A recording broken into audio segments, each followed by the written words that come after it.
Καλησπέρα σας. Εδώ είναι μία από τις πέντε χώρους ανεξέλεγκτης απόθεσης απορριμμάτων με τις ευλογίες κάποιων κυρίων ερετών εκλεγμένων. Απέναντι βλέπετε τον ιερό ναό του Αγίου Αθανασίου στο Δραβίσκο. Κάθε λογής, ρύπανση, αμίαντο. Αυτά μας είπε κάποιος, δεν πειράζει που είναι τα κλαδιά, δεν μας πειράζουν, θα γίνουν χώμα, λέει. Ωραία. Εδώ και τα κρεμμυδάκια. Εδώ δέστε, χαρτιά, εδώ κεραμίδια, ορίστε, γαλακτοκομικά είδη από σπίτι προφανώς, πλαστικά, μέσα ό,τι μπορείτε να φανταστείτε, τηλεοράσεις σπασμένες, άλλος κίνδυνος αυτός, τι μπορείτε να φανταστείτε, ό,τι θέλετε έχει εδώ πέρα. Κάποιοι πήγαν να τα κάψουν. Δέστε, καμαρώστε η κατάσταση.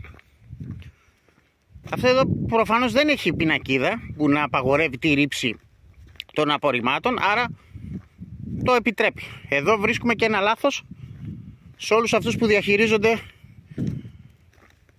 την κατάσταση της καθαριότητας.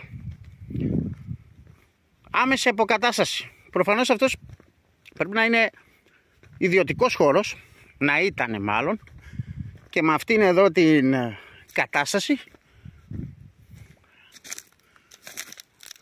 κοιτάξτε, τι να κάνει. Εδώ ποιος είναι υπεύθυνος? Αν είναι ιδιωτικός χώρος, κοιτάξτε, πόσο να κάνει και ο άνθρωπος, τι να κάνει. Εδώ μπογιές, άλλη ρήπανση, μπογιές, καναπέδες, πλαστικά δοχεία. Κοιτάξτε,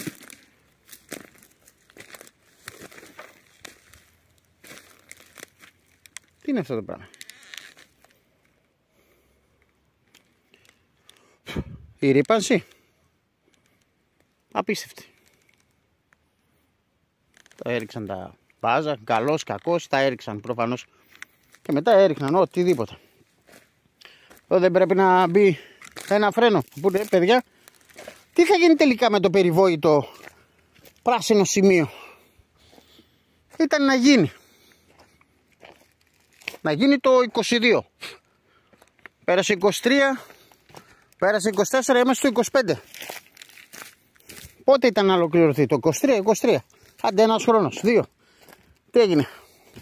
Αριστερά, δεξιά, δέστε, παντού. Εδώ στο ανθρώπο εδώ πάνε τα πλαστικά μετά. Αν φυσήξει, πού θα πάνε? Άστε εδώ. Και το χωράφι. Ποιος ξέρει και τι άλλο έχει κάτω από το φυτεμένο, σπαρμένο, συγγνώμη. Σαν δεν τρεπόμαστε λιγάκι. Άντε. Υπάρχουν αυτοί οι ασυνείδητοι. Πληροφόρηση κάθε μέρα. Νύχτα μέρα, καφενεία, καφετέριες. Πληροφόρηση. Μ' αρέσει που ορισμένοι λένε, αν πιάσουμε κανέναν θα τον τιμωρήσουμε. Μπα. Κούφια καρύδια. Στις εκλογές πρώτοι. Στην κοινωνία τελευταίοι των τελευταίων.